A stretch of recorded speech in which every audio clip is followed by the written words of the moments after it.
Assalamualaikum warahmatullahi wabarakatuh.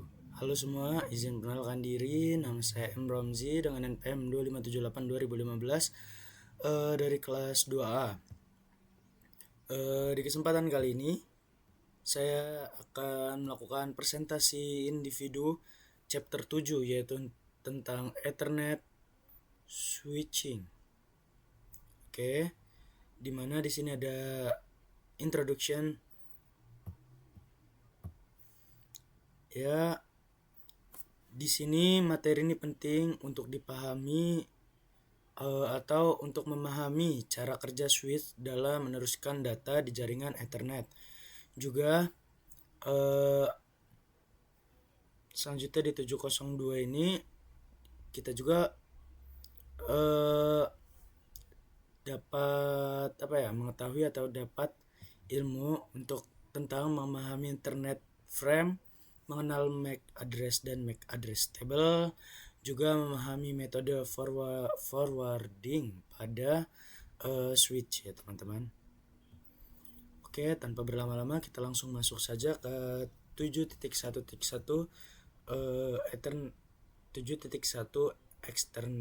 Ethernet frames. 7.1.1 Ethernet encapsulation, di mana Ethernet encapsulation ini merupakan proses membungkus data menjadi frame Ethernet sebelum dikirim melalui jaringan. Selanjutnya di 7.1.2 data link sublayers, di mana di dalam data link sublayers ini berisi LLC atau logical link control yang bertugas untuk menghubungkan data link layer dengan network layer. Selanjutnya di dalamnya juga ada MAC atau seperti ini, media access control, itu digunakan untuk mengatur akses media dan proses pengalaman fisik. Selanjutnya di sini ada 7.1.3 itu MAC sublayer.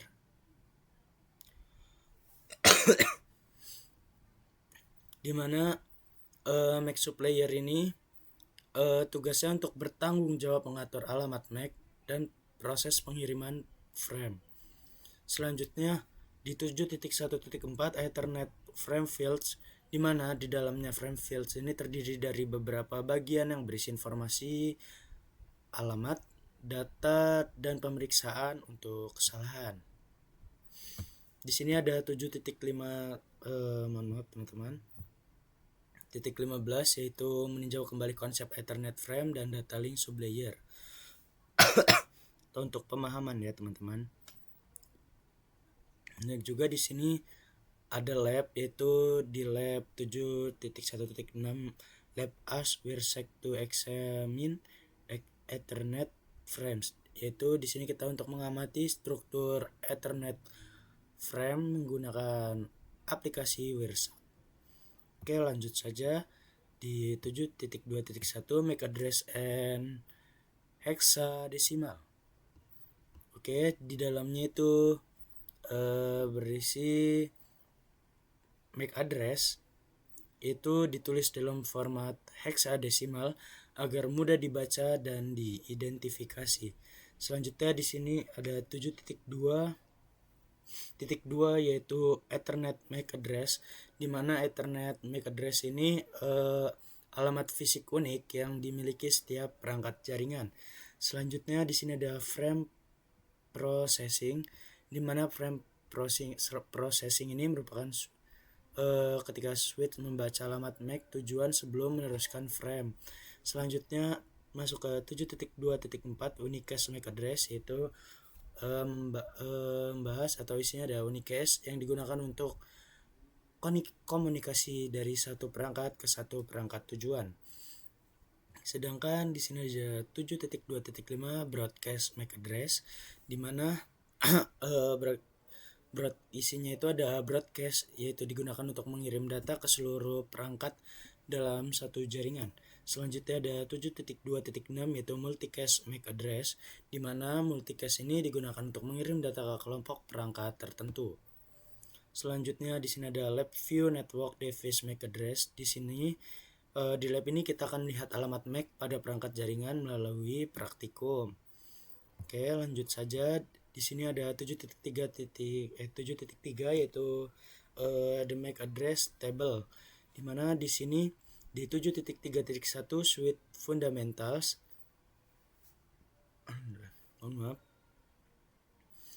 di suite fundamental ini suite yang bekerja dengan mempelajari alamat MAC perangkat yang terhubung. Selanjutnya ada 7.3.2 suite learning and forwarding, yaitu suite menyimpan alamat MAC ke dalam table dan meneruskan frame ke tujuan yang benar. Selanjutnya ada 7.3.3 filtering frames, di mana filtering frames ini suite hanya meneruskan frame ke port yang sesuai sehingga mengurangi lalu lintas pada jaringan.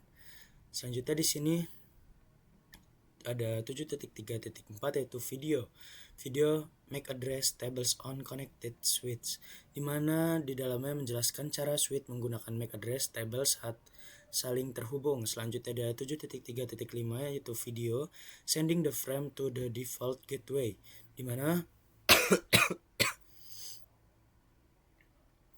mana di dalam sini menjelaskan proses pengiriman frame menuju default gateway. Selanjutnya di sini ada 7.3.6 activities with it, di mana di sini merupakan aktivitas untuk memahami cara kerja switch dalam meneruskan frame. Selanjutnya di sini ada lab lagi yaitu 7.3.7 lab view the switch MAC address table, di mana di sini untuk melihat isi MAC address table pada switch melakukan praktikum di lab ini.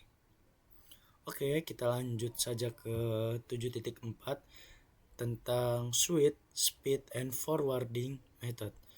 Di dalam 7.4.1 frame forwarding methods on Cisco switch, di dalamnya berisi frame forwarding method, yaitu switch memiliki beberapa metode untuk meneruskan frame sesuai kebutuhan jaringan. Selanjutnya ada 7.4.2 yaitu cut through switching, yaitu cut through switching ini merupakan switch langsung meneruskan frame setelah membaca alamat tujuan sehingga proses lebih cepat. Masuk ke 7.4.3 memory buffering on switch, di mana memory buffering ini digunakan untuk menyimpan sementara frame sebelum diteruskan ya teman-teman. Selanjutnya masuk ke 7.4.4 duplex and speed setting, di mana duplex and speed ini berfungsi untuk mengatur mode komunikasi dan kecepatan transfer data pada port switch. Di sini ada 7.4.5 yaitu auto MDIX, yaitu untuk memungkinkan switch mendeteksi jenis kabel secara otomatis tanpa konfigurasi secara manual. Di sini juga ada check your understanding switch speed and forwarding methods. Di sini juga seperti biasa, seperti atasnya, yaitu untuk meninjau kembali metode forwarding dan pengaturan port pada switch. Kita akan mengerjakan contohnya seperti inilah ya beberapa exam mini. Selanjutnya, nah di sini ada seperti biasa modul exam, di mana kita akan menguji pemahaman kita untuk seluruh materi yang telah kita baca dan kita buka tadi satu-satu ya, juga menilai kemampuan kita menerapkan konsep dari modul ke-7 ini. Oke. Sekian dari saya. Saya mohon maaf apabila ada kesalahan. Saya akhiri. Wassalamualaikum warahmatullahi wabarakatuh.